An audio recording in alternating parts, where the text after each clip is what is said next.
Écho avec Christophe Dansette. Bonjour Christophe. Bonjour Philomène. Un homme aujourd'hui au menu de votre chronique, il fait ses cartons aujourd'hui, Tidjane Thiam.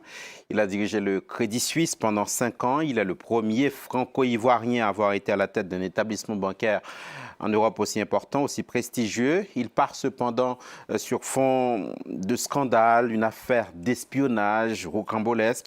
Il part avec les honneurs cependant, puisqu'il a redressé la banque Christophe. Oui, à la veille de son départ, hier, Tidjane Thiam a effectivement présenté des résultats records avec un chiffre d'affaires en hausse de 7% à 21 milliards d'euros, un bénéfice net en hausse de 69% à plus de 3 milliards d'euros.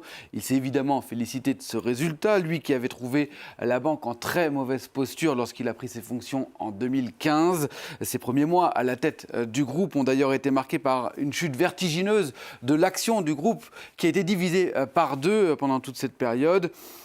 Tidjane Thiam a dû passer par une restructuration de la banque achevée en 2018 avec pour objectif de renforcer la partie gestion de fortune et de recalibrer la banque d'investissement avec succès. Donc si on prend en compte ces résultats, lui affirme qu'il laisse la banque avec des bases solides dans les mains de son successeur qu'on voit ici, Thomas Gottstein, qui dirigeait jusqu'à présent la branche suisse du Crédit Suisse et qui avait été nommé par Tidjane Thiam lui-même.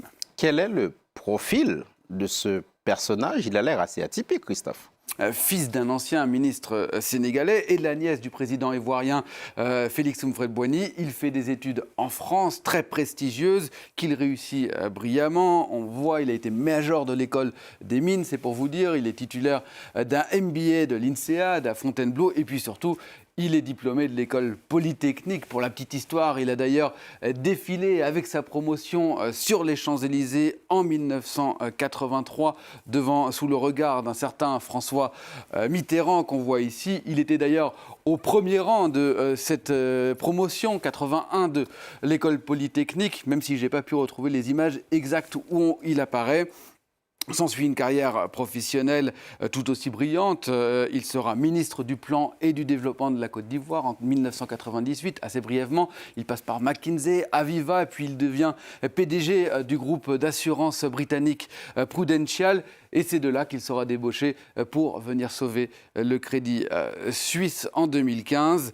Il s'attire les éloges notamment de Jean-Claude Trichet ou bien de Christine Lagarde qu'on voit ici. Et en août 2018, il sera même qualifié de banquier de l'année par le prestigieux magazine britannique Euromoney. Excellent parcours donc, tout de même, entaché de cette affaire d'espionnage rocambolesque, Christophe.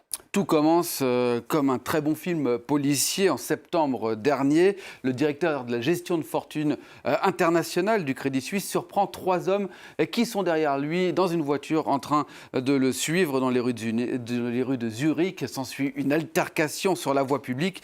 Iqbal Khan, c'est son nom, dépose plainte pour contrainte et menace. Il soupçonne le Crédit Suisse d'avoir organisé cette filature parce qu'il vient d'annoncer son départ pour l'établissement concurrent au Crédit Suisse UBS.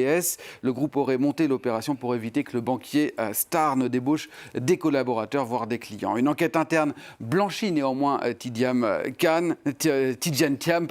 Il n'aurait jamais été au courant de ses activités, mais c'est son bras droit, c'est son fidèle bras droit qui est poussé vers la sortie pour cette affaire. Quelques semaines plus tard, c'est au tour de l'ancien directeur des ressources humaines, Peter Gorke, d'être pris en filature. Et puis au mois de janvier, c'est l'ONG Greenpeace qui, elle, est